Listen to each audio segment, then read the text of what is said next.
Buenas noches España, buenas tardes América, una noche más, una noche de locos por nuestra historia, una noche, digamos, de encontrar esos temas que siempre llevamos a curiosos y, digamos, pues de investigación, en este caso de arqueología experimental, un tema muy, digamos, muy poco tratado, innovador y que en este caso pues queremos apoyar y queremos pues presentar y queremos que todo el público y en sus casas pues después de esta conferencia tan maravillosa que va precisamente a exponer nuestro invitado de hoy, que es Jesús Patton, pues que sigan, justamente sigan esta rama de la arqueología tan interesante y tan, digamos, tan gratificante en este proyecto que ya tiene pues meses, pues es joven, pero ya tenemos un tiempo en el cual pues tenemos una comunidad importante,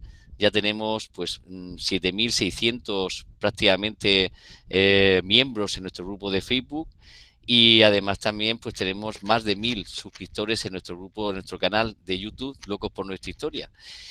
Justamente en este proyecto que donde hemos puesto nuestra ilusión, nuestro trabajo, ya llevamos varios meses de pues luchando precisamente por navegar y llevar precisamente estos temas importantes de todas las edades, desde la prehistoria hasta la edad contemporánea, y cuento justamente con mi amigo y cofundador de este proyecto, que es Miguel Ángel López de la Asunción, que pues lo da todo, ha dado su tiempo, su esfuerzo, su dedicación completa, pues para que este proyecto pues salga adelante.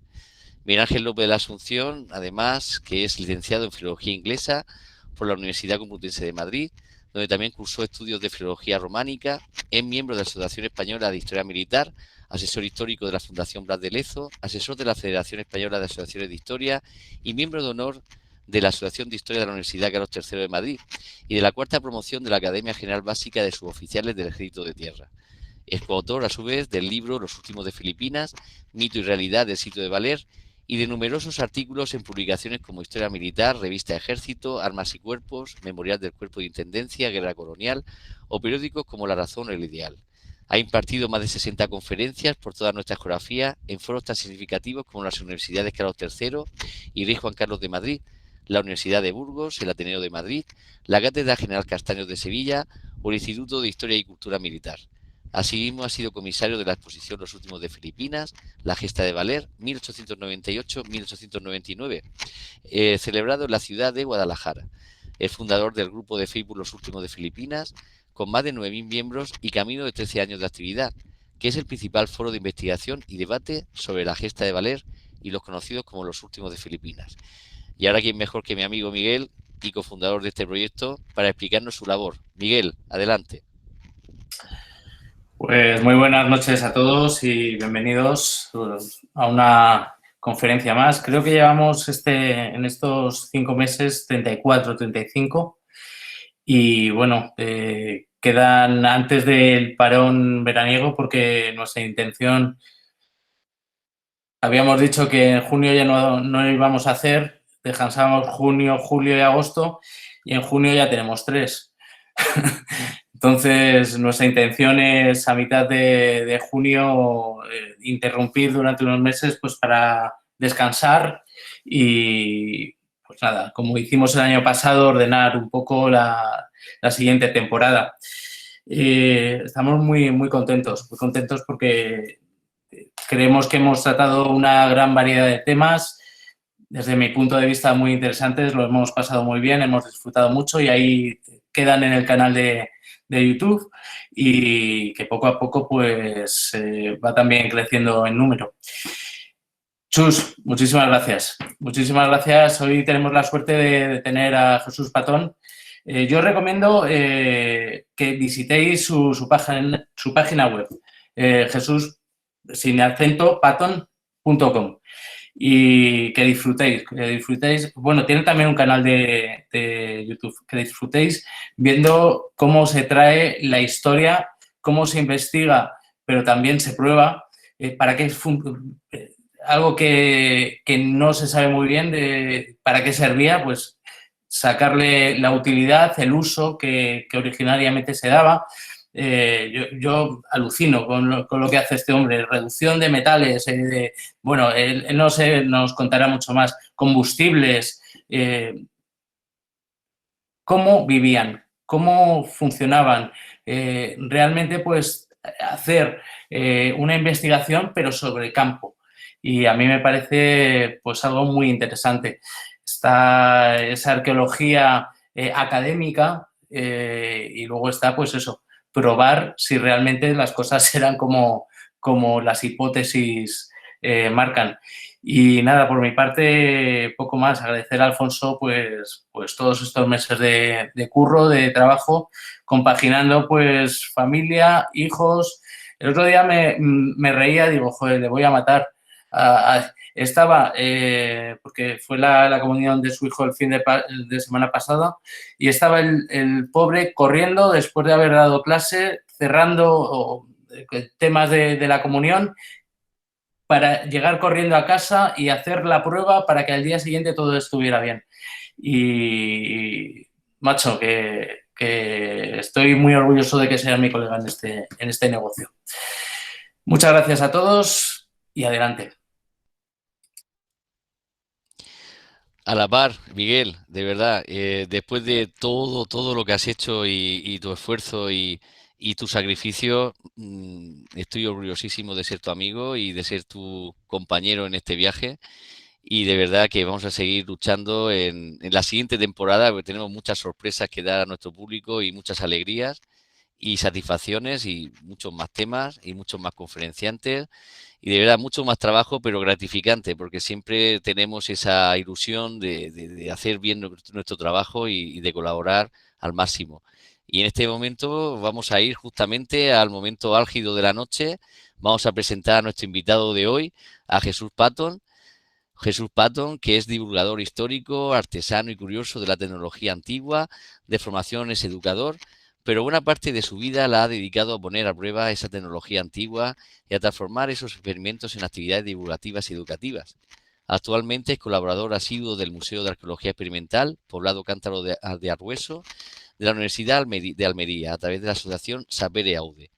También colabora con los Viajeros del Tiempo del Museo Arqueológico Regional de la Comunidad de Madrid y dirige el canal de YouTube Jesús Patton, dedicado a la recuperación de trabajos manuales y artesanales.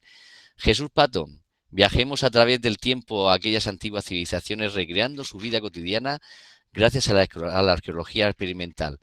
Abra el micro y delítenos con su intervención. Muchísimas gracias. Perfecto. Bueno, muchas gracias a vosotros por invitarme en primer lugar. Y bueno, yo en principio tenía preparada una exposición pues que sinceramente iba a ser bastante aburrida. Entonces, esta tarde he llamado a Alfonso por teléfono, le he dicho, mira, macho, esto no puede ser y he decidido cambiar todo, ¿vale? Entonces, os voy a hablar de varias cuestiones como la arqueología experimental, también un poco sobre recreación histórica, porque hay gente que a veces tiene tendencia a confundir una cosa con otra. Y lo que voy a hacer es contaros todo esto a través de lo que ha sido mi experiencia personal desde que me formé como educador y poco a poco, como con el paso del tiempo y las experiencias que he ido teniendo, pues he acabado en este berenjenal, ¿vale? Espero que disfrutéis, que lo paséis bien y vamos al lío. Voy a ver si no la lío ahora con la presentación en PowerPoint. Vamos a comenzar y vamos a ir por partes. En primer lugar, yo me formo como educador, pero cuando estoy terminando mi formación, pues me encuentro con bastante falta de motivación. Las expectativas que yo me había planteado al meterme en esta rama, pues no me gustaron, no veía nada. Tened en cuenta que el momento en el que yo terminé de estudiar fue en torno al año 90. El sistema educativo pues estaba falto de ideas frescas y bueno, pues descubro que no es mi camino. Entonces, directamente, aunque termino mis estudios, no llego a ejercer nunca. A partir de ahí, pues bueno, me meto en diferentes trabajos, etcétera. Y una cosa que cambiará todo es la experiencia que tuve al irme a vivir a Edimburgo. Yo me fui allí a pasar un verano para aprender inglés, cosa que es bastante difícil en Escocia con el acento que tienen. El inglés que hay ahí no es al que estamos acostumbrados aquí. Pero bueno, lo cierto es que ese viaje de 3 meses se convirtió en una estancia de 5 años. Ahí tuve el primer contacto con el mundo de la recreación histórica. Y fue algo que me resultó tremendamente interesante porque ya había oído algo aquí en España, había estado en algún foro también de recreación histórica, pero en aquellos momentos el nivel que había en España no era muy bueno y luego además, pues bueno, estaba todo lleno pues como de bastantes discusiones, etcétera, entre grupos que no llevaban a nada constructivo. Pero allí en Gran Bretaña, pues bueno, la cosa era bastante diferente. Encontré que la gente, en primer lugar, investigaba de forma rigurosa todo lo que era su equipación, trabajos cotidianos de la época. Esta foto en particular es de la batalla de Hastings, cuando estuve yo en el año 2006. Y bueno, ahí la verdad es que aluciné porque prácticamente todas las actividades de la vida cotidiana, como visitante o como recreador, pues allí las podías encontrar. Y luego además, vamos a decir que la mayor parte de los recreadores sabían exactamente lo que llevaban puesto, por qué, y lo explicaban de forma pues muy amena al público. Otra cuestión que era fundamental allí y que pude observar era la puesta en escena, es decir, todo lo que era lo que rodeaba propiamente a los recreadores era perfectísimo y de hecho si accedéis a alguna de las páginas de los grupos que hacen recreación allí, veréis que tienen unas guías de vestuario, de complementos, de equipación para campamentos, etcétera, muy, muy, muy completa. Esto me pareció un sistema de divulgación muy ameno, muy dinámico, y por lo general los grupos de recreación no suelen ser profesionales, esto es más bien un hobby. Últimamente hay gente que piensa que por el hecho de vestirse, por ejemplo, de legionario romano y hacerse una marcha con la equipación de legionario romano, etcétera, es arqueología experimental, pero no lo es. Es una actividad de recreación y luego después explicaremos un poco la diferencia entre una actividad y otra. Pero vamos, fundamentalmente esta experiencia me hizo retomar de nuevo un poco el interés por lo que es el área educativa, aunque todavía no lo tenía muy claro, era como algo incipiente, ¿no? Allí en Escocia conozco a estos muchachos barbudos que veis aquí. El del centro soy yo, más joven, sin canas en la barba. Esto es una organización que se llamaba Clan Ranald Trust for Scotland. Es una organización no gubernamental, pero es profesionalizada. Y esta asociación, fundamentalmente a lo que se dedicaba era a la investigación y promoción de la cultura y de la historia escocesa. A mí colaborar con esta asociación me produjo un cambio interno mucho más brutal todavía que el tema de empezar a involucrarme en la recreación histórica, sobre todo por el amor que demostraban a su cultura y también por el apoyo que recibían de arqueólogos y de historiadores, ¿no? Entonces ahí veíamos un esfuerzo común entre arqueólogos, historiadores y recreadores a medias, porque tampoco se les podía considerar recreadores del todo, en pro de dar a conocer sus costumbres, sus tradiciones y su historia. Y eso me hizo tilín. Con ellos estuve colaborando la mayor parte del tiempo que estuve allí y, de hecho, tuve la oportunidad de participar en un proyecto que fue la fortaleza de Duncarron. Esto lo empezamos a construir, creo que fue en el año 2007. Yo participé en lo que era la construcción de toda la empalizada. Uno de los objetivos que tenía, ellos llevaban 13 años además detrás de este objetivo, era conseguir un lugar donde poder hacer un museo al aire libre. Lo que recrearon era una mota escocesa del siglo XII y básicamente, pues utilizando el concepto que aquí en España está siendo incipiente, bueno, aunque no tan incipiente porque luego después veréis que hay un ejemplo bastante antiguo aquí en España, pero bueno, el concepto del museo al aire libre, en el que se hace una recreación, ¿no? Como es en este caso esta fortificación y en la que en ella pues se simula la vida cotidiana, etcétera, y los visitantes pues bueno, pueden ir y son partícipes de lo que yo diría que es lo más parecido que se puede hacer a día de hoy a un viaje en el tiempo.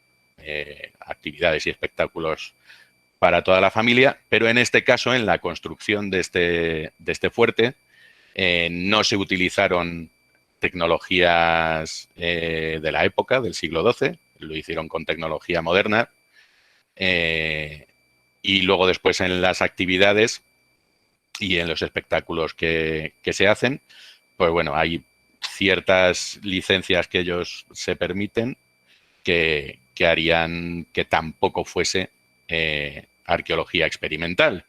Aunque, como veis, poquito a poco pues nos vamos acercando un pelín más, ¿no?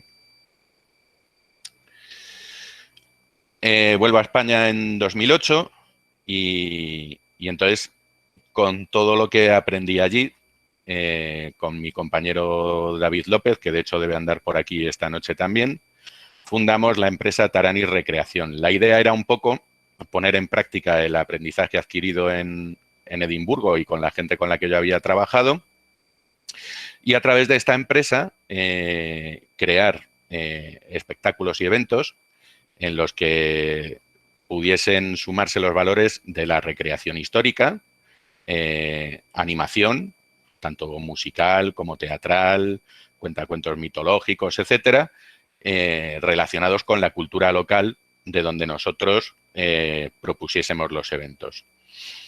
En principio la cosa iba bastante bien hasta que nos encontramos con el muro inexpugnable de los ayuntamientos. Encontramos muchos ayuntamientos que querían colaborar con nosotros y hacer eventos en torno a parte de la historia local, pero en cuanto veían que esos eventos funcionaban bien, que la hostelería funcionaba, que los bares se llenaban, etcétera, se quedaban siempre en el primer paso del proyecto. Nosotros los proyectos los dividíamos en 3 etapas. Primero era hacer que la gente de la localidad se involucrase.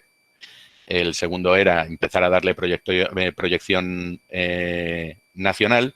Y en tercer lugar, tratar de intentar darle proyección internacional para convertirlo en un evento de recreación histórica, pues como la foto que habéis visto al principio de la batalla de Hastings en Gran Bretaña, etcétera. Es decir, tratar de crear proyectos de recreación histórica en España que pudiesen tener una proyección y nada que envidiar a cualquiera de las cosas que veíamos fuera de España.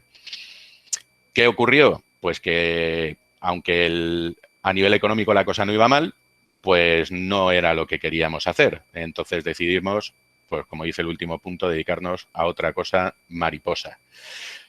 Y cerramos la empresa.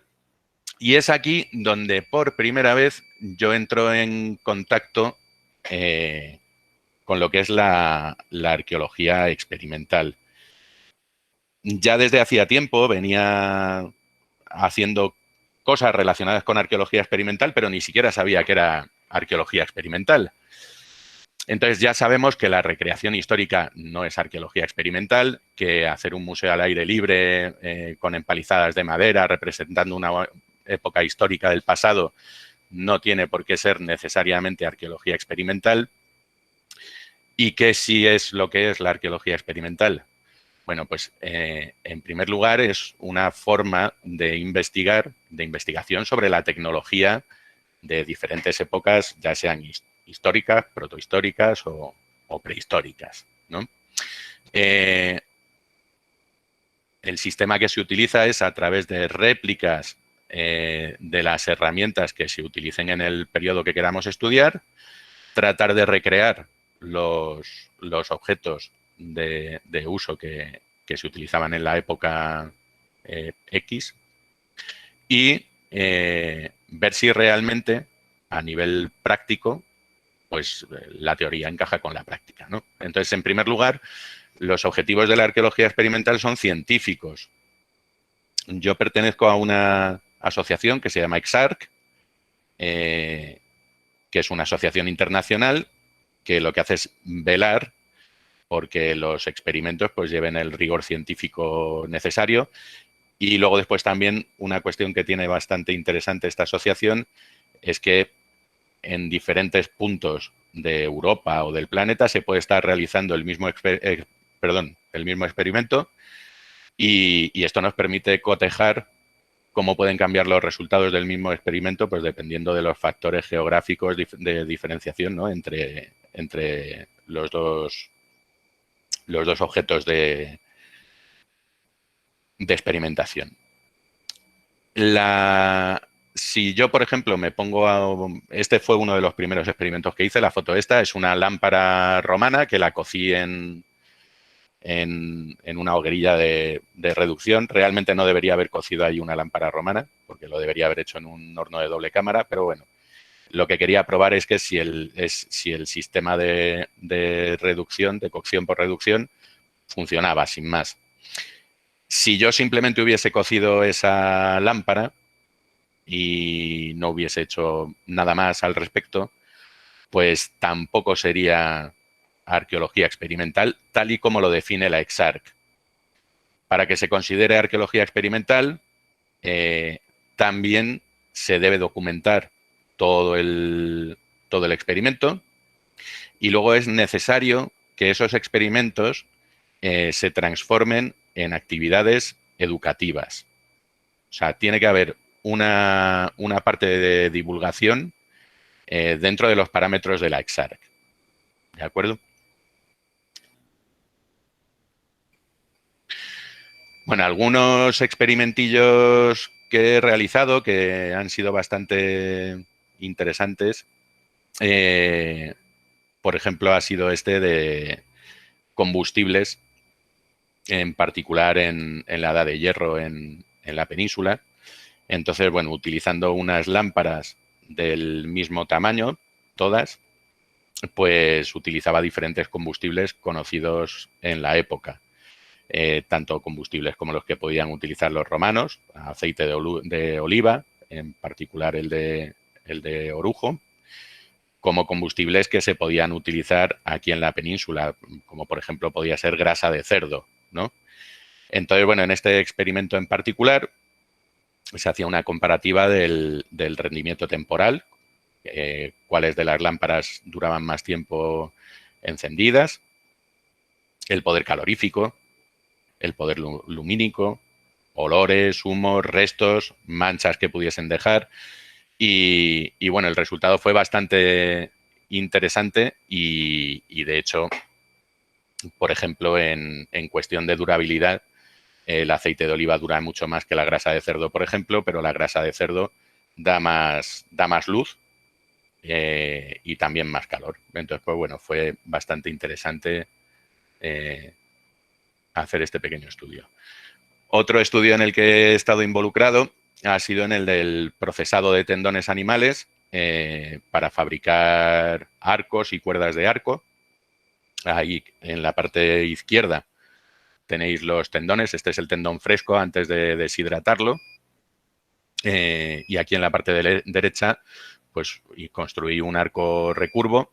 La parte exterior está cubierta de tendón, lo cual hace que la potencia del arco aumente significativamente y aparte ayuda a que a que no pierda la forma, a que no se deforme y bueno, pues le da mucha solidez al arco. Es muy parecido a lo que serían los arcos que a día de hoy llevan resinas sintéticas. El rendimiento es muy similar.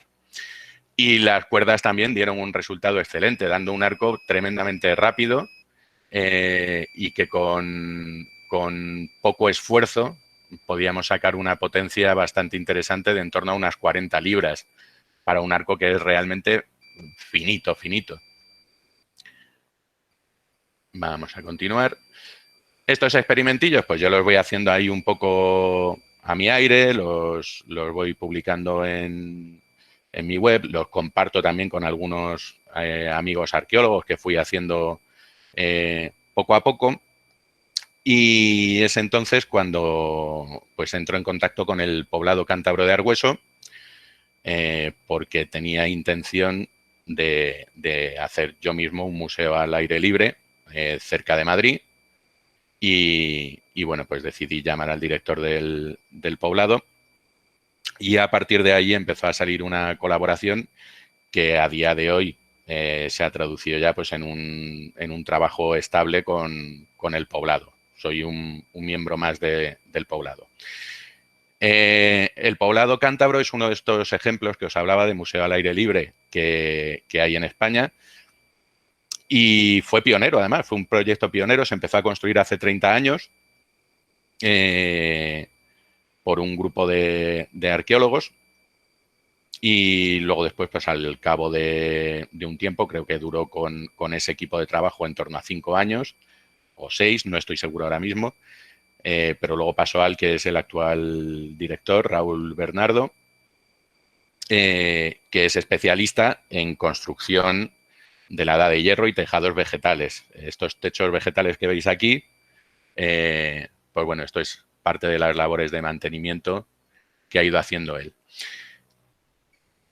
¿Qué es lo que ocurre? El tema de la arqueología experimental, tal y como lo había contado un poco al principio en la presentación el compañero, parece que es como que está la arqueología convencional y la arqueología experimental. Bueno, la gente que experimentamos, sin los arqueólogos de campo y la gente que investiga, pues yo que sé, como Quechu Torres o Fernando Quesada Sanz, esta gente que tiene un trabajo pues tremendo a sus espaldas, nosotros nos nutrimos de ellos y muchas veces ellos también proponen experimentos, ¿no?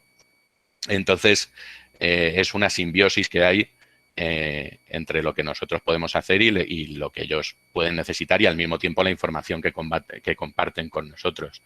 En el caso del poblado cántabro de Argüeso, cuando experimentamos allí hay una documentación previa que se hace en colaboración con el INVEA, que hay un acuerdo de colaboración con esta fundación que es sobre los estudios de la Edad de Hierro en esa zona en particular. Se hace la experimentación posterior, luego la documentación del experimento, análisis de toda esa documentación y a partir de ahí se transforma en actividades para el poblado y la información, por supuesto, pues se comparte con el equipo de arqueólogos con los que colaboramos. Aquí, por ejemplo, una de las cuestiones de estas casitas que se ven así muy endebles, ¿no? Y muy, bueno, ahí parecen un poco keniatas y tal. Estas casas en concreto se han hecho basadas en los estudios arqueológicos de diferentes ópidas excavados en Cantabria. Bueno, hay algunos de fuera de Cantabria, pero que era de territorio cántabro en la Edad de Hierro, como puede ser Montevernorio. Entonces, cada una de estas casas es una reconstrucción o una recreación en base a los estudios arqueológicos de esos yacimientos. Aquí se han hecho estudios de temperatura, de desalojo de humos, etcétera. Y bueno, yo en particular he estado durmiendo ahí en invierno y es alucinante como con una hoguera tampoco demasiado grande, en cuanto la arcilla de las paredes empieza a calentarse, pues tenemos una diferencia de unos 15 grados entre el exterior y el interior de la casa. Requiere muy poco combustible mantenerla caliente. Os voy a enseñar algunos ejemplos también de experimentos que hemos hecho en el poblado. Bueno, estos son más bien ejemplos de divulgación en este caso. Este verano pasado, ahí se pueden ver las mascarillitas y tal, pues estuvimos haciendo unos talleres de encendido de fuego con eslabón y pedernal, que es principalmente pues, uno de los sistemas que se utilizaban en aquella época. Y lo interesante de esto es que conseguimos, pues, el público también llegaba a encender fuego, pero conseguimos una tasa de éxito de en torno al 95% de los visitantes que consiguieron encender una hoguera en condiciones de uso, ¿no? El 5% que falló, pues fue precisamente en un momento pues en el que o les sudaban mucho las manos y las yescas las humedecían o situaciones similares. Entonces, incluso experimentando cuando estás divulgando, ¿no? Y estás enseñando estas cosas a los visitantes, pues te das cuenta de muchos factores que influyen en, en el encendido de fuego, por ejemplo. Esta imagen que tenemos aquí a la derecha es también del interior de una de las casas. Y aquí básicamente lo que estábamos haciendo era un pequeño taller demostrativo sobre la diferencia entre las panoplias de los guerreros cántabros con la panoplia de los legionarios romanos y, bueno, qué aspectos de la panoplia de los guerreros peninsulares fueron imitados por Roma, etcétera.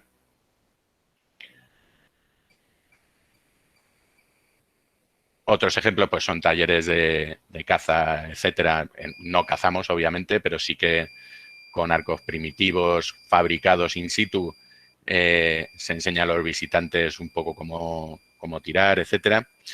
Y esta imagen que tenemos aquí a la derecha fue de un experimento de reducción que hicimos con el maestro herrero Thomas Mink, que es especialista en arqueometalurgia. Si podéis echar un vistazo en las redes, en Facebook particularmente tiene mucho movimiento. Acaban de restaurar hace nada, de forma totalmente tradicional, las rejas de la Catedral de Santiago. O sea, este hombre es un auténtico artista. Y bueno, pues aquí lo que estábamos haciendo es efectivamente una reducción de hierro con dos tipos de horno. Un tipo de horno vasco abierto que nos dio como resultado un acero muy pobre en carbono. Y luego después estuvimos utilizando también un horno galo-romano mucho más cerrado que nos dio un acero bastante bueno. Este experimento no se va a quedar aquí. Lo que pasa que ahora el siguiente paso tampoco lo puedo comentar porque es un poco secretillo todavía, ¿vale? Vamos a ver qué más os cuento por aquí. Ah, sí, pues mirar, he ido más rápido de lo que pensaba. Como decía Mayra Gómez Kemp, hasta aquí puedo leer. Fíjate, he ido mucho más rápido de lo que pensaba. Me voy a salir, ¿vale? Y bueno, no sé si os han quedado claros pues, los conceptillos y tal. ¿Puedes apagar? ¿Eh? Vale. Ahí estamos. Me he quedado un poquito cortito al final. Bueno, no, por ahí anda. No sé, es que me da mucho miedo pasarme de rosca. Muchísimas gracias, Jesús. Yo lo que te quería dar precisamente ese recorrido, ese grandísimo trabajo precisamente que estáis realizando de recreación y de justamente de investigación de las técnicas metalúrgicas precisamente de la Edad del Hierro. La verdad es que ese trabajo justamente también de investigación también en otros lugares, como en Escocia, como ese poblado precisamente que nos han mostrado, que es fantástico y que digamos que también aquí pues hay poblados también celtas, ¿eh? Por ejemplo Santa Tecla, ¿no? O otros poblados precisamente también en Galicia, en Asturias, también que se están llevando, también en la zona ibera, también en nuestra zona, y que de verdad que es, digamos, pues ahora que podemos viajar y podemos también visitar, pues es el momento justo precisamente pues, para visitarlos. Y ahora vamos a dar precisamente ese momento dinámico, ese momento justamente en el cual pues pueden utilizar pues la opción levantar la mano y se les dará precisamente el momento de preguntas a nuestro conferenciante de hoy. Pues antes precisamente de ello, pues voy a dar la palabra precisamente a Miguel Ángel López de la Asunción. Miguel Ángel López de la Asunción, amigo, adelante. Se me ha hecho cortísimo, macho. Pero estaba más o menos dentro del tiempo estipulado, ¿no? Sí, sí, sí. ¿Qué proyecto, Chus, qué proyecto pensabas tú por su dificultad cuando empezaste? ¿Lo veías complicado? ¿Ha salido bien y del que estés especialmente orgulloso? Supongo que de todos. Pero ¿cuál es el proyecto del que más orgulloso por la dificultad, por la falta de datos iniciales o por la aportación que tú has podido dar al resto de compañeros, es del que más orgulloso te sientes? Pues mira, lamentablemente no te voy a poder hablar mucho de ese proyecto porque es un proyecto en el cual estoy ahora, estoy ahora metido, pero espero que entre septiembre y octubre pueda desvelar lo que se está cociendo, ¿vale? Pero es algo que va a ser potentón. En cuanto a los otros proyectos, a mí, por ejemplo, la etapa que pasamos en Taranis, en la empresa, y que me ayudó un poco a descubrir la arqueología experimental, quizá ha sido la más importante porque el aprendizaje fue tremendo, sobre todo aprendimos mucho sobre cómo funciona, ¿no?, en la administración y estas cosas, y eso te permite saber con lo que puedes contar y con lo que no. Y principalmente porque en ese periodo fue cuando descubrí o le pude poner nombre a parte de algunas cosas que estaba ya haciendo, ¿no?, que era la arqueología experimental. Los experimentos que más me gustan, y de hecho es en lo que me he ido especializando poco a poco, son los de fundición de bronces, plata, etcétera, un poco todo lo que es el tema de orfebrería y joyería de la Edad de Hierro es con lo que más es lo más satisfactorio que he ido haciendo hasta ahora. Pero sé que va a ser desbancado en breve por lo que te decía antes. En los dos hemos recreado épocas muy distintas y hablamos el otro día en una charla que tuvimos que qué pena, macho, que aquí estamos a años luz de muchos otros países. No ya en tema de armamento, que aquí en España es muy, muy, muy, muy difícil, muy complicado, sino porque no hay una tradición, no hay una conciencia. En el tema de la arqueología experimental nos pasa lo mismo. Son campos muy, muy similares en principio y vamos por detrás. ¿Eres optimista? ¿Estás viendo un cambio? ¿Hay un tirón en nuestro país en el tema de la arqueología experimental? Sí, sí, yo creo que sí lo está viendo. De hecho, además está pasando algo que a mí me está gustando y que es interesante y que muchos grupos de recreación histórica están empezando a solapar la parte de arqueología experimental con la de recreación histórica, cosa que me parece muy enriquecedora. A nivel universitario también está habiendo mucho interés, o sea, comparativamente con hace 15 o 20 años, pues el cambio está siendo interesante y yo creo que está evolucionando positivamente. El caso, por ejemplo, de la Asociación de Sapere Aude de la Universidad de Almería ha sido directamente el alumnado el que ha empezado a mover el culo porque ellos querían tener arqueología experimental en la universidad. Y ha sido un poco la universidad la que ha ido detrás de los alumnos, ¿no? Un poco tratando de satisfacer esa necesidad hasta que llegó el tema de la pandemia, claro, que nos ha jorobado un poquito todo. Pero bueno, la cosa está bien. Falta, por supuesto, pero yo creo que avanza de una manera bastante buena. Muchas gracias. Nada, a ti. Muchísimas gracias, Miguel. Muchísimas gracias, Jesús. Ahora vamos a viajar, precisamente vamos a cruzar el Atlántico y vamos a ir con nuestros amigos de Querétaro, en México, en concreto con Raimundo Garri Gómez. Adelante, Raimundo. Hola Jesús, buenas noches allá. Me gustó mucho, me pareció muy interesante. Cuando tocaste el tema de los metales me surgió una duda.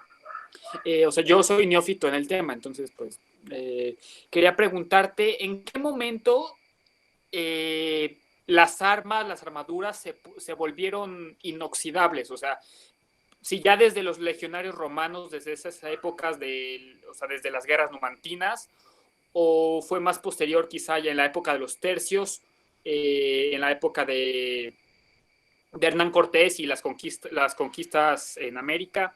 ¿En qué momento las armas pues tuvieron o sea, se logró hacer que los metales bélicos fueran inoxidables? Porque pues, por ejemplo, o sea, en muchas batallas, pues, en muchas batallas del Imperio Español, o sea, una de las más representativas es la de Lepanto, o sea, que se peleó en mar y eso. Entonces siempre tuve esa duda, o sea, no el óxido y eso no lo tuvieron como en contra, o en qué momento lo pudieron, digamos que descubrir o así. Pues mira, Muchas gracias. Gracias por tu pregunta, Raimundo. Te voy a contestar de forma práctica, porque tu pregunta me ha pillado un poco así. Pero hace poco tuve acceso a un sable francés de la Guerra de Independencia Española que encontraron unos amigos míos excavando en unas bodegas, estaban ahí haciendo unos trabajos y tal, y los encontraron allí. Y la hoja estaba prácticamente descompuesta. Si el armamento en una época tan reciente se seguía descomponiendo, bajo mi punto de vista, el acero inoxidable, yo creo que es algo bastante moderno, más moderno aún que de aquella época. Otra cuestión es que a lo mejor se pudiesen hacer tratamientos como el pavonado, que es untar en aceite la pieza de acero que quieras utilizar, ¿no? Y quemarla hasta que el metal se vuelve negro. Eso le da mayor resistencia a la oxidación, pero no llega a hacerlo inoxidable del todo tampoco. Es una protección que hay que renovar al cabo del tiempo. También te digo una cosa, mi campo no es la arqueometalurgia, para eso a lo mejor tendríamos que traer a Thomas Mink, que es con el herrero que yo he trabajado, quizá él pueda alumbrar más luz sobre esto, pero yo en principio lo que me dice la intuición, por lo que he visto en cuanto a esas armas de la guerra de la independencia, pues me lleva a pensar que es más moderno todavía el acero inoxidable. Muchísimas gracias, Raimundo. Muchísimas gracias a nuestros amigos precisamente en Querétaro. Y ahora nos dejamos las Américas, nos vamos a Sudamérica, de Norteamérica nos vamos a Argentina, precisamente con nuestra amiga Clotilde Baravalle desde Buenos Aires. Adelante, Clotilde. Un gusto, muchas gracias, Alfonso, muchas gracias, Miguel, por esta oportunidad, y gracias, Jesús, por lo que me hizo acordar tanto a algunas recreaciones que vi en Europa, que en las que quedaba fascinada. Bueno, mi origen es de historia, así que me fascinaban estas recreaciones y pensaba qué se podría hacer en mi país. Eso quedó ahí, ¿no? Tengo una pregunta que me viene torturando hace bastante tiempo, en la época en que vi esto no, pero ahora sí, con respecto a llevar a cabo estas recreaciones puntualmente por el gran tema de la agenda con la inclusión. Es decir, es una respuesta que es quizás un poco comprometida, ¿no? Pero yo cuando veía lo que habías puesto con respecto a las fotos en Edimburgo, mi pregunta es, ¿qué pasa si uno está en esos lugares y en la recreación quiere estar personas que nunca podrían haber estado en Escocia en ese momento por su origen? ¿Qué pasa algo al respecto? ¿Hay decisiones? ¿No lo hay? Imagino que lo mismo va a pasar en España, es decir, incorporar personas de otro origen, no sé ya si decir racial o qué decir, en algunas recreaciones históricas que puedan hacer. Se entiende el problema, porque ya se está planteando en muchas películas y en muchas recreaciones esta problemática, ¿no? Mira, yo en la experiencia que tuve allí como extranjero, bueno, de hecho además me convertí en un miembro más del clan, me acogieron de forma muy hospitalaria. Lo que pasa que en mi caso no vale porque allí descubrí que mi apellido es un apellido asociado al clan MacLaren y que llegó aquí a España en la Edad Media, entonces no es válido, ¿no? Pero en general yo no he visto ese problema. Sí que hubo un caso bastante interesante entre un grupo de vikingos que es muy conocido en Inglaterra, que son los Joms Vikings, y bueno, pues ellos tenían recreando a un chaval negro como vikingo, ¿no? Y había mucha gente que les decía, pero bueno, si no había vikingos negros, ¿cómo tenéis a este hombre ahí recreando con vosotros? Y ellos le decían, pues ves y díselo tú, porque el tío es que era un armario ropero que alucinabas. Entonces, nadie tenía pelotas a preguntarle a él directamente, oye, ¿qué? Yo personalmente creo que, a ver, sí que es una pregunta peliaguda, claro, porque aquí, según lo que digas, te van a llover hostias de un lado o del otro, ¿no? Pero sí que creo que nos deberíamos ceñir a lo histórico, porque a fin de cuentas, si lo que estamos recreando es una parte del pasado y lo que queremos es no crear malos entendidos entre los espectadores, visitantes o gente que recibe esa información, pues debería ceñirse siempre con rigor histórico a la documentación que tenemos, claro. Que de la documentación que Sí, tenemos a lo que sí. fuese realmente puede haber también un trecho. No sé si he No, respondido totalmente. claramente. Sí, no, es que justamente quería saber si había, eh, digamos, alguna organización que presionara al respecto, presiones extras, porque también está la posibilidad, y veo que no se lleva a cabo, que las personas que no son del origen de ese momento, que no podían estar en ese momento, también pueden de alguna forma teñirse y pintarse las caras de otros colores, de la misma forma cuando en el pasado se hacía del Moro de Venecia, cuando se llevaba adelante la ópera, los actores blancos también se tenían que siempre teñir de negro, ¿no? Entonces, también eso que veo que no hay, por lo que he visto, por las puestas en escena en el cine, no hay aceptación de hacer eso cuando, bueno, se podría llegar a hacer tranquilamente si la excusa es entonces no hay trabajo para alguien que no sea del origen racial de ese momento, ¿no? Sí, es un tema que no quería desarrollarlo mucho, pero quería saber si hay problema. Acá todavía mucho no, pero allá me imagino que tiene que haber más problemas, sí. Aquí Sí. de momento no lo hay. Hasta donde yo sé no se ha dado esa circunstancia. En la época en la que yo vivía allí en Gran Bretaña, salvo por esto que te comento, luego yo qué sé, estaba en recreaciones, por ejemplo, en York, en recreaciones vikingas, y me acuerdo que ahí había un señor que era comerciante, que vendía telas, él era iraquí y iba pues como un vendedor oriental de la época de telas, el tío llevaba sedas y tal, ¿no? O sea, tienes capacidad de gente de otras culturas y de otras razas que se puedan integrar en esa recreación siempre y cuando haya lugar también. O sea, Claro. que cada uno también puede buscar un poco su sitio, ¿no? Bien, muchas gracias. Pero no soy consciente de que haya habido presiones de ningún tipo en ese sentido. También te digo que yo hace tiempo que aquí en España, por ejemplo, no me relaciono tanto con el mundo de la recreación. Estoy un poco más centrado ahora en las cuestiones experimentales. Muchísimas gracias, Clotilde. Un abrazo a Gracias. nuestros amigos de Buenos Aires, pero no vamos a dejar Buenos Aires porque nos vamos también con otro gran amigo, con Damián Petrillo. Adelante, Damián. Jesús, bueno, muchas gracias por la ponencia, se me ha hecho un poco corta, así que me gustaría que en algún momento puedas ampliarla. La verdad que estaba muy bueno, Una pena que se haya cortado, pero bueno. Quería preguntarte qué parte o qué pueblos o qué época de la historia de España o Hispania te gusta más o te interesa más.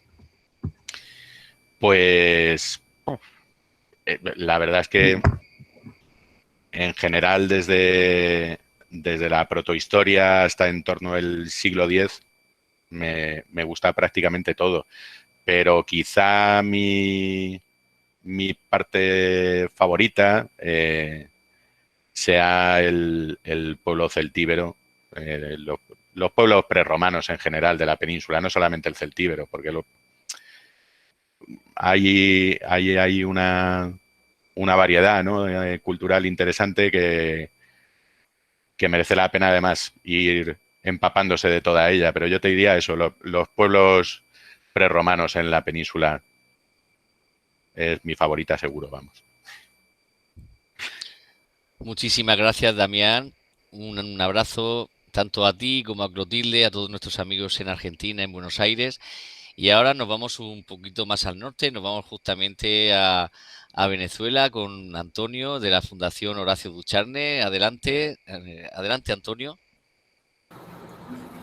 Muchas gracias, Alfonso. Gracias, Jesús, por estas informaciones que me has dado.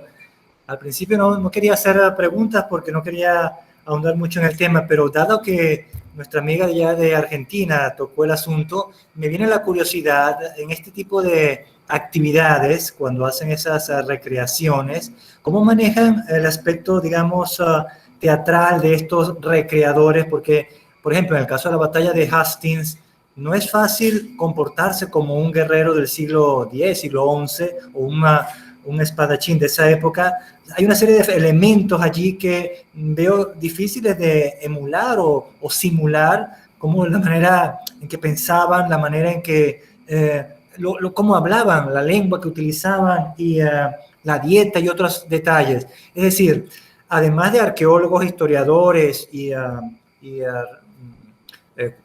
activistas de la recreación, creo que hace falta también gente de teatro o expertos de artes escénicas para poder tratar de emular ese tipo de situaciones. Lo digo porque, por ejemplo, acá en Venezuela, yo he visto muchas recreaciones de batallas históricas, y lo que me viene, con todo el rigor que hacen a la hora de colocar las armas, de colocar la vestimenta, etcétera, las personas o los humanos que actúan en esa batalla, ¿cómo decir?, escasean o se nota que están como que fuera de contexto por diversos elementos. Entonces, pareciera que hace falta también trabajar el aspecto de humanidad en la recreación histórica, es decir, hacer que estos actores o de personas traten de pensar como pensaban los que actuaban en ese contexto. Mi pregunta era esta: ¿hasta qué punto hay relaciones con expertos de las artes escénicas en esas recreaciones? Y luego, claro, me interesaba mucho la parte de las máquinas, porque claro, tú te quedas en la parte de los metales, pero después de los metales hay una serie de cosas intrigantes de la antigüedad que bien valdría la pena investigar, como todas las máquinas de Arquímedes y de otros expertos de la época antigua, que hasta el día de hoy permanecen, ¿cómo decir?, incomprensibles. Me viene en mente la anticitera y este tipo de ingenios que tal vez también sean atractivos de investigar. No sé si tú tienes planes al respecto. Muchas gracias, Jesús. Gracias a ti. Mira, en primer lugar, lo que comentaba al principio en la ponencia, la recreación no es una actividad profesional, en la mayoría de los casos al menos.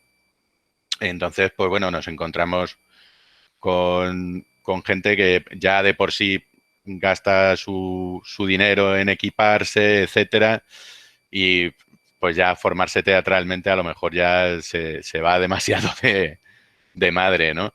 Realmente es una afición, no se intenta, o sea, aunque se le intente dar el máximo rigor posible, yo creo que es mejor quizá tratar de ser tú mismo, porque al final tampoco sabemos ni cómo pensaban ni cómo se sentían al respecto de ciertas cuestiones, ¿no? Estos pueblos de la antigüedad. Nos podemos hacer una idea más o menos cercana, pues dependiendo de sus inquietudes religiosas o este tipo de cuestiones, pero saber lo que realmente pensaban, eso creo que nunca lo vamos a saber. Entonces, también es cierto que tiene que haber un momento en el que el espectador, sobre todo yo diría que los niños pequeños diferencien entre ficción y realidad. Una recreación, por muy rigurosa que sea, no deja de ser pues una representación de otra época, ¿no? Yo creo que tampoco convendría en ese sentido llegar a acercarse tanto, porque pues bueno, puede ser también caldo de cultivo de algún desequilibrio mental, ¿no? Y que alguien se acabe metiendo demasiado ahí en el papel.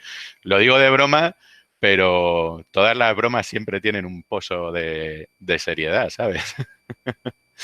Y la otra parte de la pregunta, respecto al tema de la maquinaria, yo en particular, por las cosas que ando haciendo ahora, pues no estoy muy metido en el tema de maquinaria, pero sí que tengo buenos amigos en asociaciones de Lugo, en particular, en Galicia, que el último año que les pude ver habían fabricado, por ejemplo, una bomba de extinción de incendios basada en las que se utilizaban en la antigua Roma.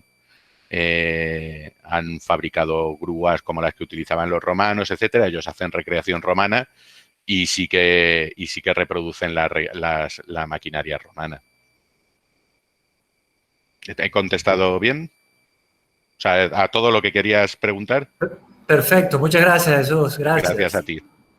Solo una puntualización. Hemos dicho, para que nos hagamos una idea, el recreador se gasta muchísimo dinero, que es dinero, no va a ninguna parte, pero invierte muchísimo tiempo. Por ejemplo, en nuestro grupo de recreación, el tío que hace de cabo o el tío que hace de sargento tiene la obligación de leerse el manual que daban a los sargentos en el siglo XIX y se lo tiene que saber de memoria, porque es un sargento. Y en muchos eventos, estoy recordando uno que se hace en Flandes, acampan durante una semana entera y está prohibido todo objeto fuera de época, pero todo objeto fuera de época no es un móvil, es el papel higiénico, es todo lo que no estuviera en ese momento. Y yo creo que hay por lo menos en España, no hay una conciencia de agradecer al recreador. Más bien, mucha gente los ve o nos ve como unos pirados, unos locos unos locos que se disfrazan. Yo he tenido ese problema en el ambiente militar. A nosotros nos han pedido uniformes para eventos militares, lógicamente no se han dejado porque pues no se dejan, pero es que te vienen mucha gente dentro del ambiente militar y dice, bueno, os vestís y jugáis a... No, perdona, recreamos y honramos la memoria de una unidad, de una época.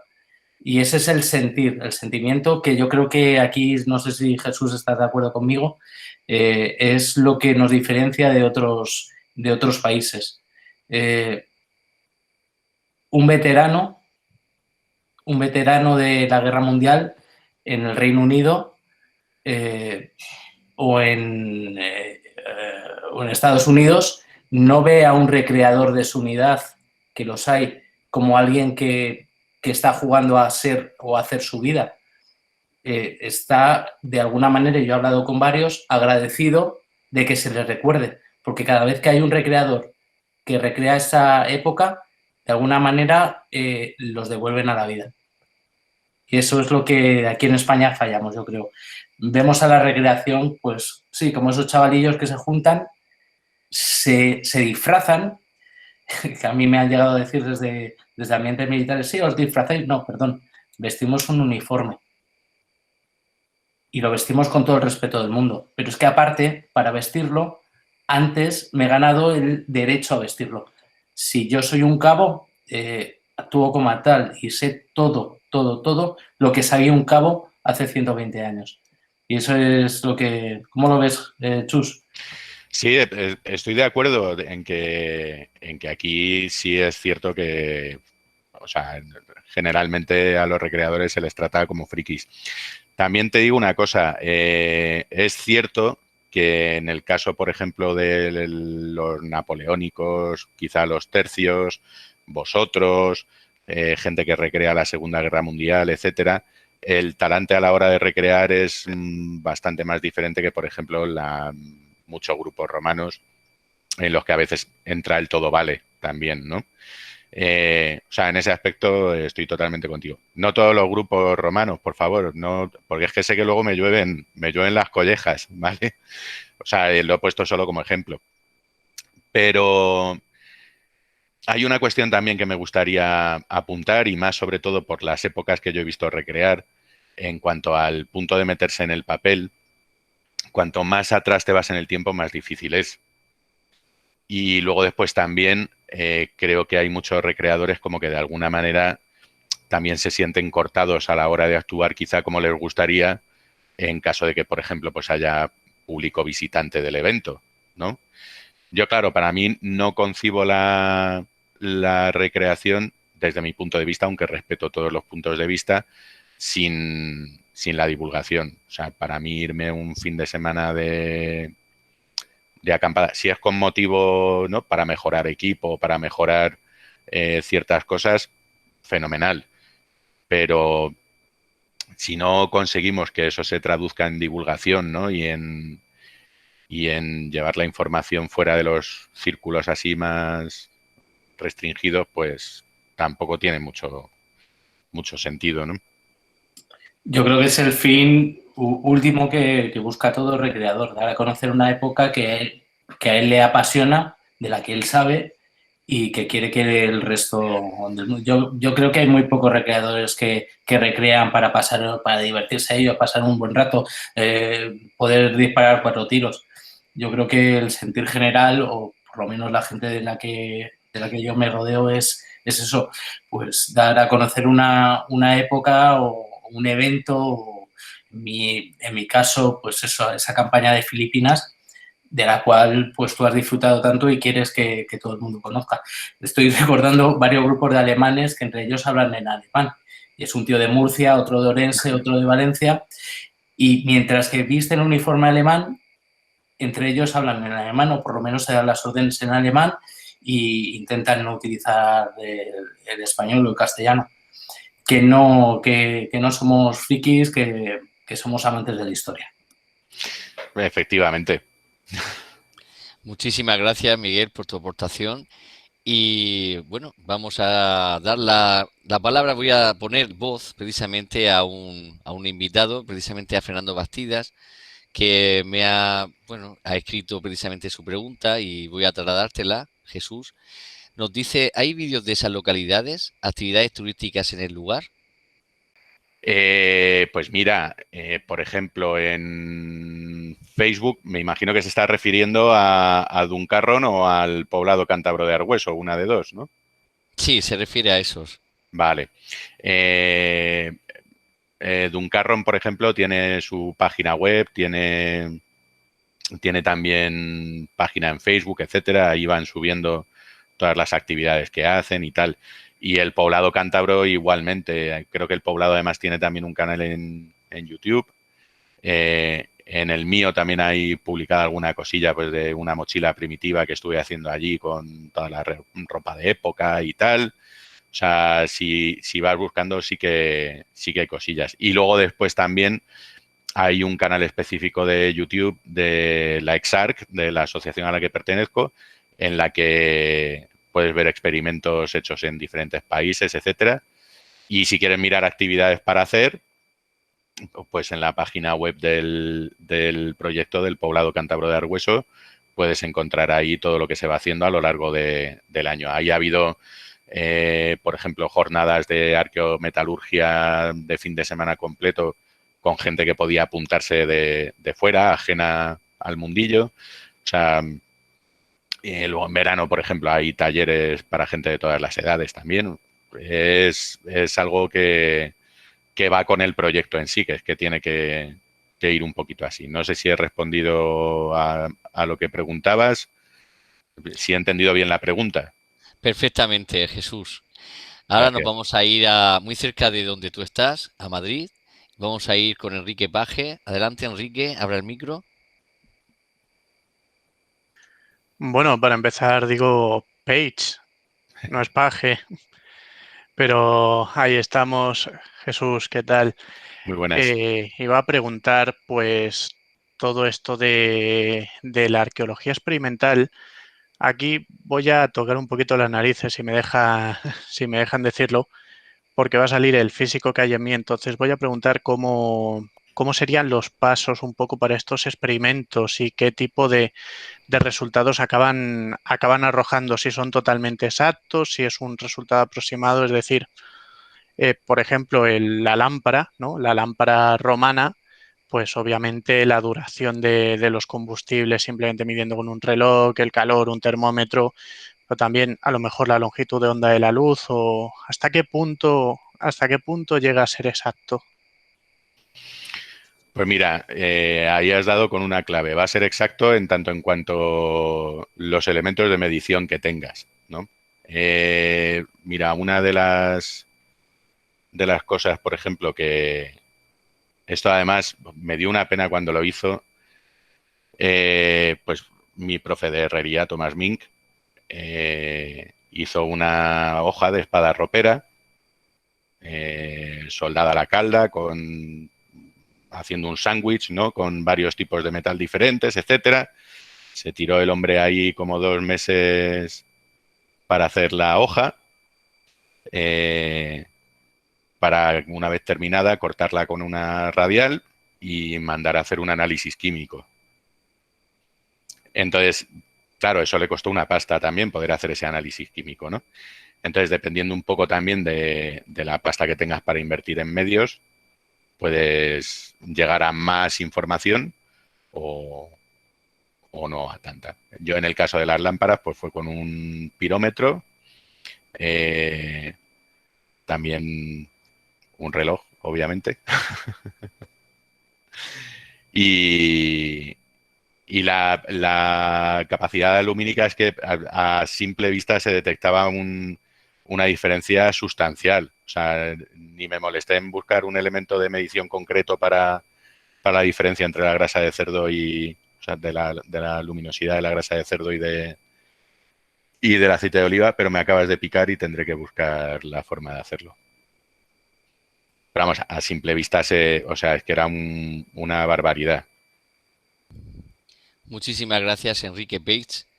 Vamos a ir nuevamente de Madrid, nos vamos a ir justamente, nos vamos a cruzar el Atlántico y nos vamos otra vez a Buenos Aires y nos vamos con nuestro amigo Damián Petrillo. Adelante, Damián. Jesús, en mi estadía en Madrid, yo viví 11 años en Madrid y tuve oportunidad de visitar o de ir a varios eventos medievales, y en esos eventos había un grupo de recreación llamado el Clan del Cuervo.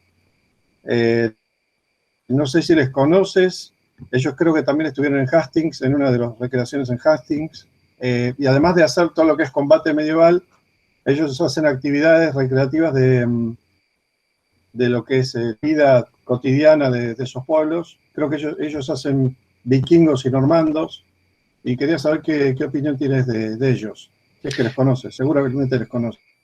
Conozco principalmente a Miguel, que es un chico muy alto con el pelo largo. ¿Sabes de quién te hablo, Damián?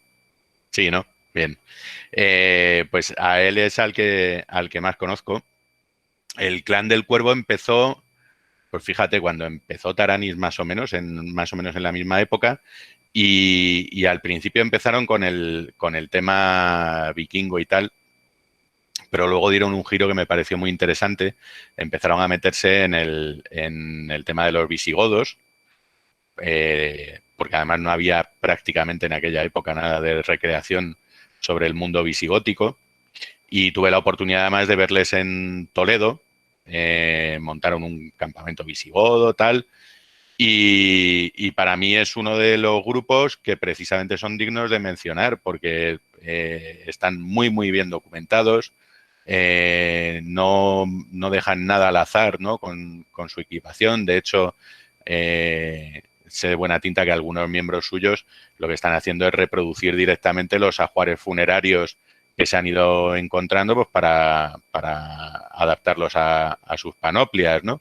Lo cual ya es una labor interesante para alguien que lo hace además de forma desinteresada, ¿no? Por el placer de hacerlo, por un lado, y por otro lado, por el placer de divulgar. O sea, para mí es uno de mis grupos de recreación favoritos de aquí, de España.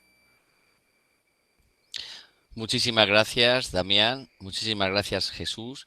Voy a hacerte yo una pregunta, precisamente, pues ya que nos has comentado pues tu preferencia por los pueblos prerromanos.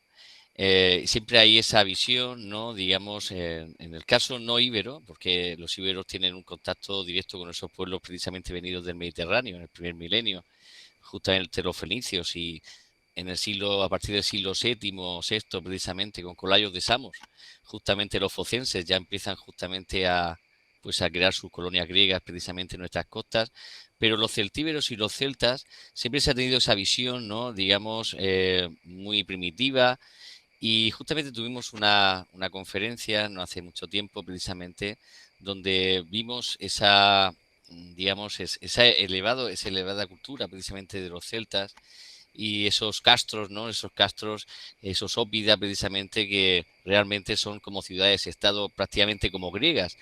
Eh, ¿Por qué?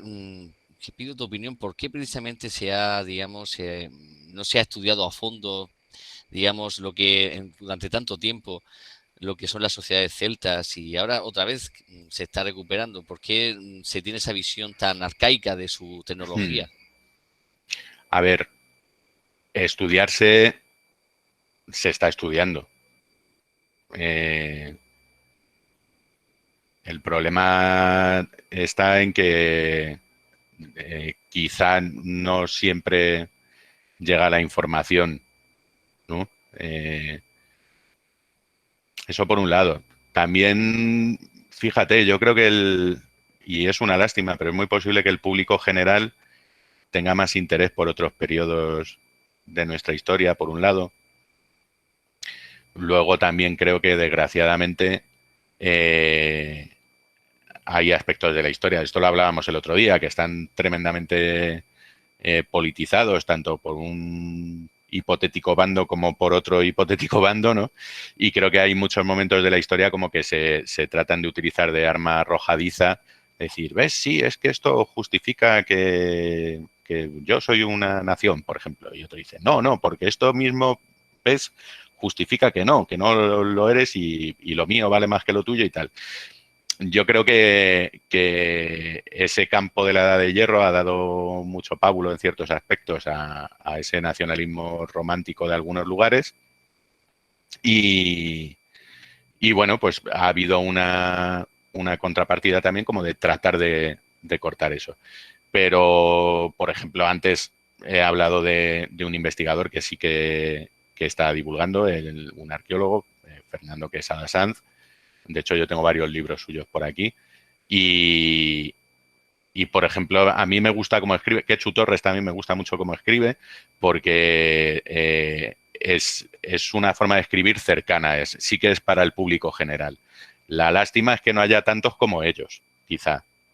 ¿Vale? Pero sí que hay y cada vez hay más información, porque esta gente tampoco deja de trabajar. Lo que pasa que, bueno, tenemos que conseguir divulgar cada vez más. Y de hecho, además, eso que decías antes, ¿no?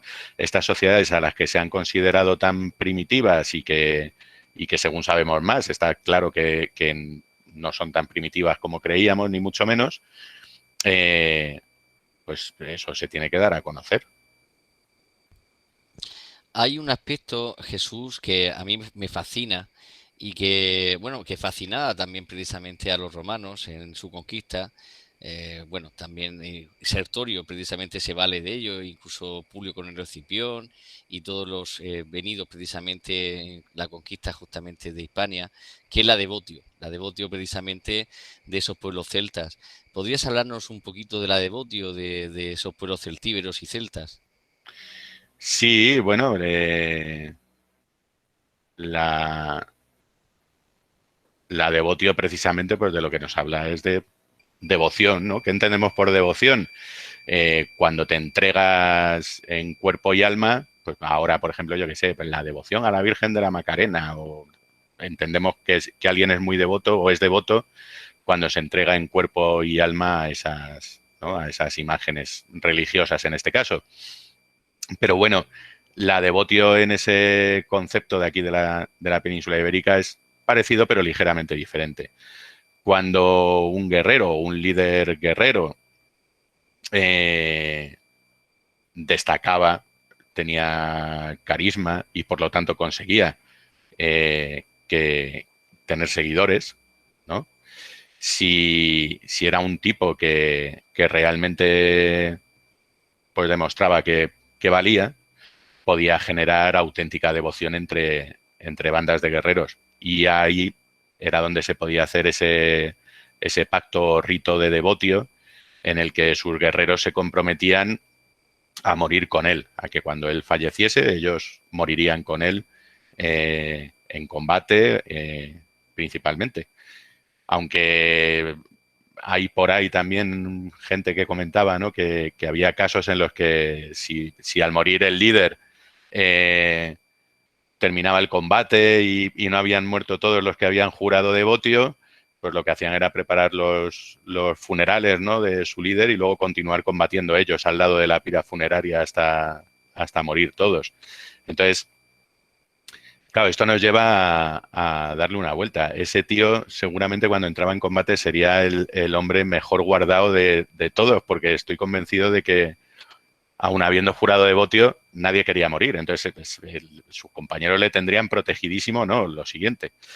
Pero bueno, aún así, esta gente cuando hacía una promesa o un juramento, pues lo cumplía. Y no me extraña que con Roma tuviesen los problemas que tenían, porque cuando pues a lo mejor un cónsul de Roma negociaba con algún pueblo de la península, ¿no? Sus condiciones para no entablar combate, pues venga, me entregas tanta plata, tanto oro, tantos sagos y te dejamos en paz, ¿no? Pues claro, imagínate que luego después el Senado no refrenda esa decisión y tiene que volver al año siguiente, en la siguiente campaña, a zurrarse con los que se ha comprometido a tener la paz, ¿no? Que en algunos casos se daban.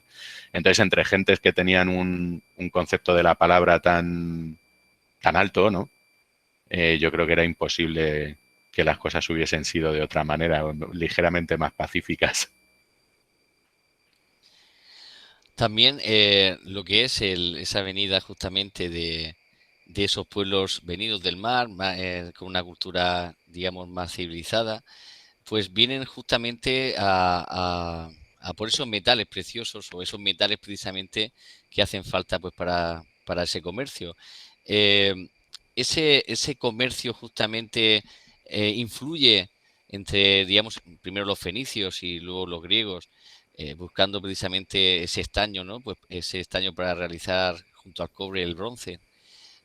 ¿Influye precisamente culturalmente en estos pueblos precisamente celtas o celtíberos? ¿O hay alguna concomitancia o simbiosis precisamente en el arte, en la fabricación de instrumentos?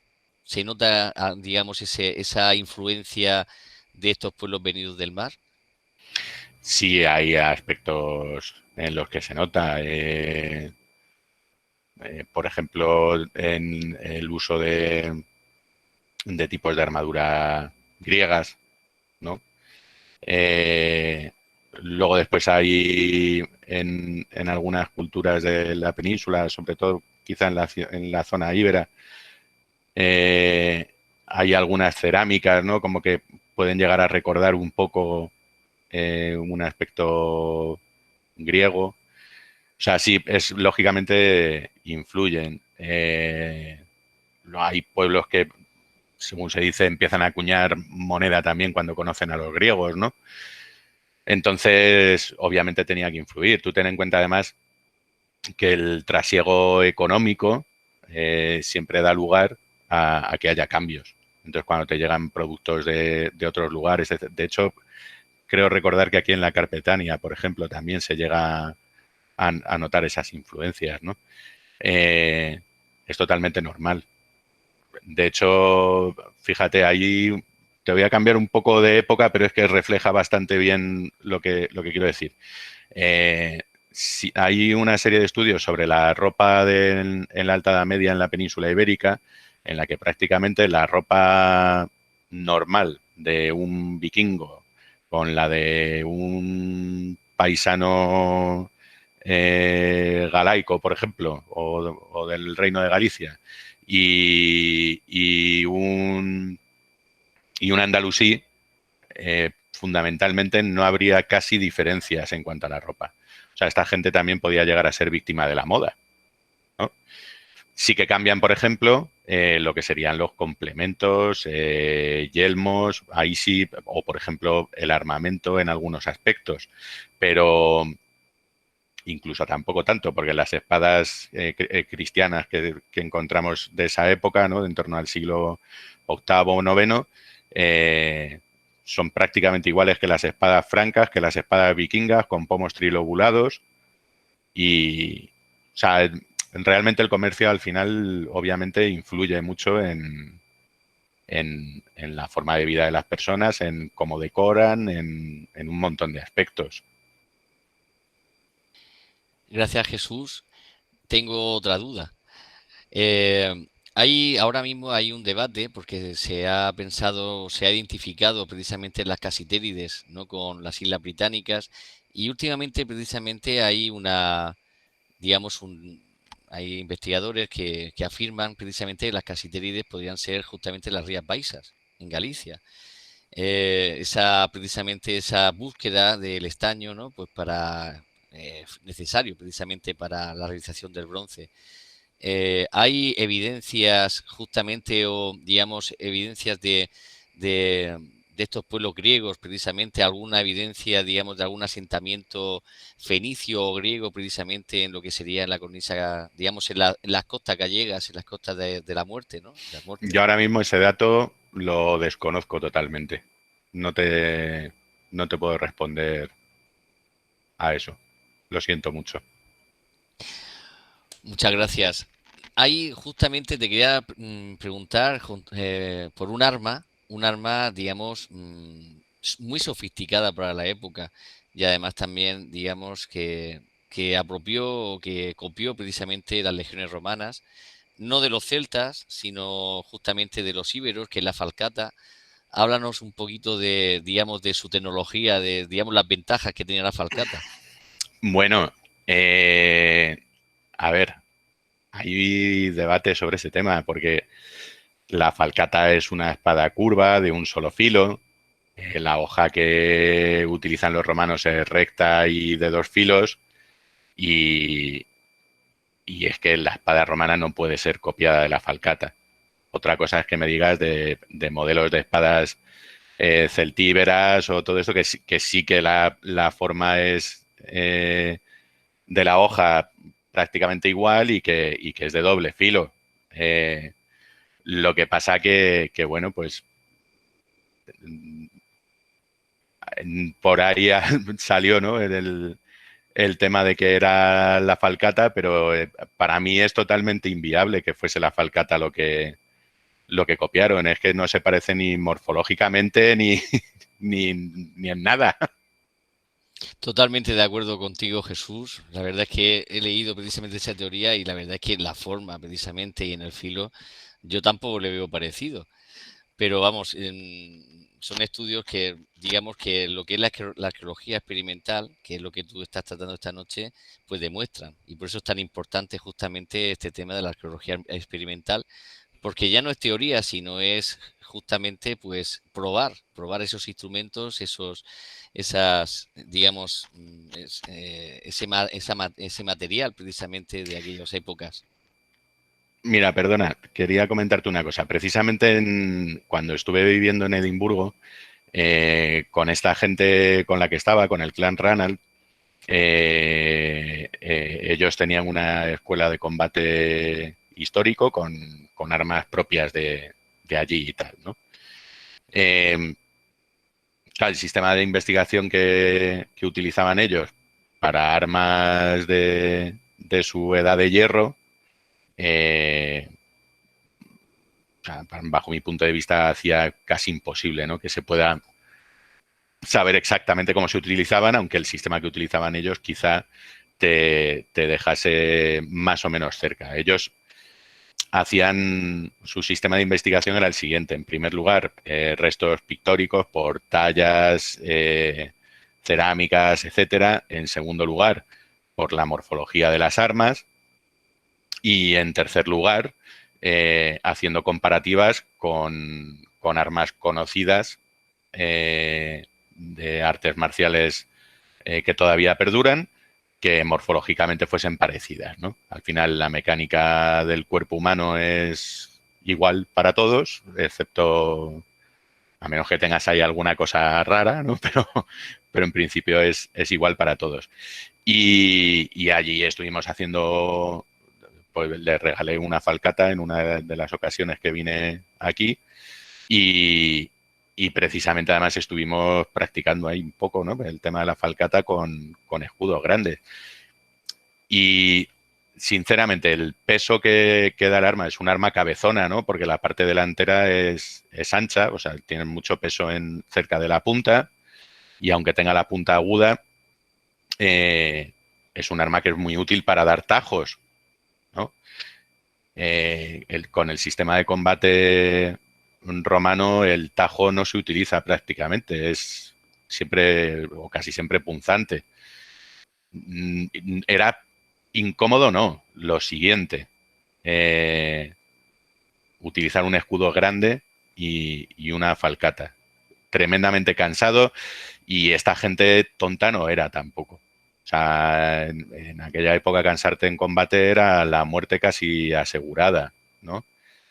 Entonces, con una espada de doble filo y no tan pesada en la punta, las posibilidades de supervivencia para alguien que lleva un escudo grande aumentan sustancialmente. Muchísimas gracias, Jesús. Vamos a ir muy cerca de ti otra vez. Vamos a ir a Madrid. Vamos con Enrique Bates. Adelante, Enrique. ¿Qué tal? Pues aquí vuelvo a la carga y yo viendo todo lo que es la arqueología experimental me voy a alejar un poquito de todas las batallas, toda la metalurgia. Es decir, la arqueología experimental, ¿hasta qué punto podría llegar a llevarse? ¿Tú estarías interesado tal vez en rehacer o intentar, por ejemplo, la gastronomía que hicieran en aquella época, poniendo, por ejemplo, los celtíberos, intentando buscar más o menos qué podría comerse en aquel momento? Y más importante todavía, si lo haces, ¿me invitas? Ha habido algunos experimentos al respecto, ¿eh? Desgraciadamente, el problema que tenemos es que de recetas celtíberas y tal prácticamente no hay. Sí que sabemos ingredientes que utilizaban, pero recetas no quedan. Podemos hacernos a lo mejor una idea. Lo que sí que han quedado son muchas recetas romanas. Y yo tuve la ocasión una vez con unos compañeros de comer un jabalí con dátiles y miel, que estaba eso de lujo, no, lo siguiente. Estaba muy bueno. Pero vamos, ya hablaremos de la invitación. Muchísimas gracias, Perdón, Jesús. Sí. que quería retomar un poco, es que se me había olvidado una parte importante. Básicamente, dentro de la arqueología experimental no se limitan las cosas a la metalurgia y a la vida militar, ni mucho menos. De hecho, bajo mi punto de vista, no es la parte más importante, dado que la mayor parte del tiempo, o sea, esta gente tampoco pasaba la vida zurrándose, ¿no? Nosotros, por ejemplo, en el poblado hemos hecho bastante experimentación y divulgación sobre tecnología textil, que es un trabajo, vamos, que es alucinante, a mí me encanta. Temas de cerámica, o sea, un poco todo lo que ayuda en la vida cotidiana, ¿no? Y lo que te permite acercarte un poquito más a esa vida diaria, pues yo, para mí, dentro de mis gustos, lo prefiero incluso a la vida militar. Muchísimas gracias, Enrique Peix de Madrid. Muchísimas gracias, Jesús. Yo creo que hemos cumplido grandemente precisamente los objetivos que nos habíamos marcado para esta noche. Yo simplemente decir que tenemos una pregunta más y además una sorpresa porque es un amigo tuyo, precisamente en Almería. Nos vamos con Sven Rigot, que hizo 2 conferencias maravillosas, fantásticas. Adelante, Sven. Y que hoy nos va a poner para Hola. hacer la pregunta el móvil en horizontal, que luego me vuelvo yo loco al cortarlo, macho. Pero a ver, ahí, muy bien. Muy buenas, Sven. Hola, buenas, querido. Bueno, nos conocemos hace ya unos cuantos años, desde la época de Taranis, y tú has sido mi maestro y el que me ha enseñado todo lo que sé respecto por lo menos a la parte de esgrima y de combate vikingo, de forma de pensar y bueno, yo por lo menos, y si no todo lo que sé, por lo menos me ha dado pie para que yo investigue también por otro lado. Y mi cariño y admiración por ti pues ya es conocido en todos los círculos donde nos movemos. Entonces no iba a hacer alguna pregunta así porque nos conocemos y todos lo hablamos, trabajamos juntos en el área de arqueología experimental y recreación histórica de la Universidad de Almería, de la Asociación Sapere. Y bueno, pues solamente quería una pregunta que quizá interese. Bueno, todos sabemos que la relación entre recreación histórica y arqueología experimental pues, es de provecho mutuo, tanto para recreadores como para los arqueólogos experimentales.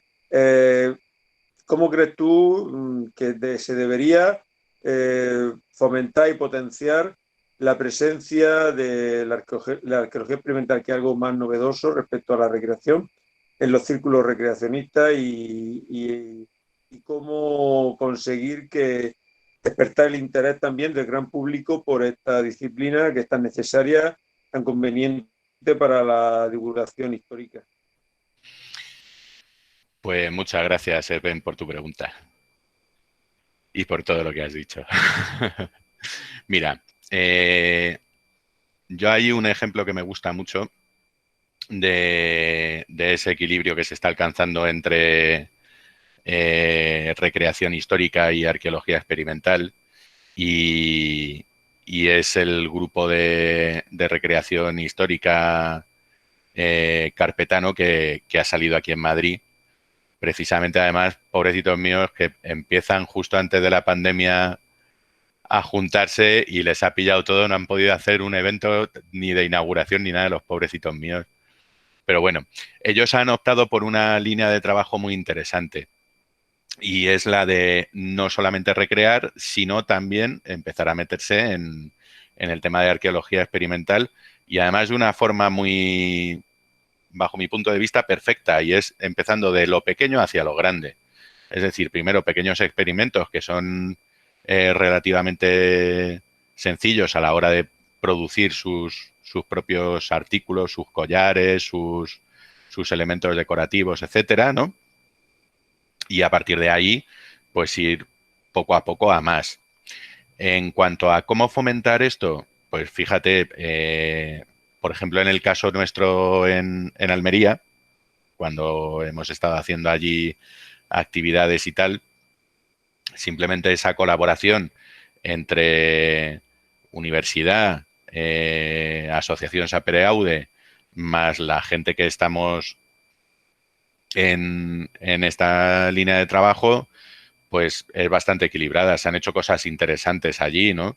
Y está el tema del jardín prehistórico y todo esto, que ahora mismo está parado, pero que seguirá yendo hacia adelante. Yo creo que la solución principal es crear redes cooperativas entre diferentes órganos, estamentos, etcétera. Muy bien, muchas gracias y espero que nos veamos pronto. Si o voy yo para allá o vienes tú para acá, porque tendrás que venir. A ver si aquel horno que hicimos del calcolítico, si no sigue en pie, por lo menos lo reconstruimos, que fue muy, muy interesante. Y nada, que espero que sigamos visitando los millares y tantas cosas que nos acercan a nuestro pasado tan rico. Pues sí, eso espero, tío, que sea dentro de poquito. Muchísimas gracias, Sven. Muchísimas gracias, Jesús. Yo creo que hemos tocado muchísimos palos, hemos tocado muchísimos temas, pero este tema precisamente ha sido innovador y de verdad que, pues, no te lo he dicho, no te lo ha dicho Miguel, no te lo he dicho yo, muchos lo sabíamos aquí, pero hay una sorpresa para ti que es justamente tu enorme esfuerzo. Vamos a darte un aplauso todos. Abran el micro.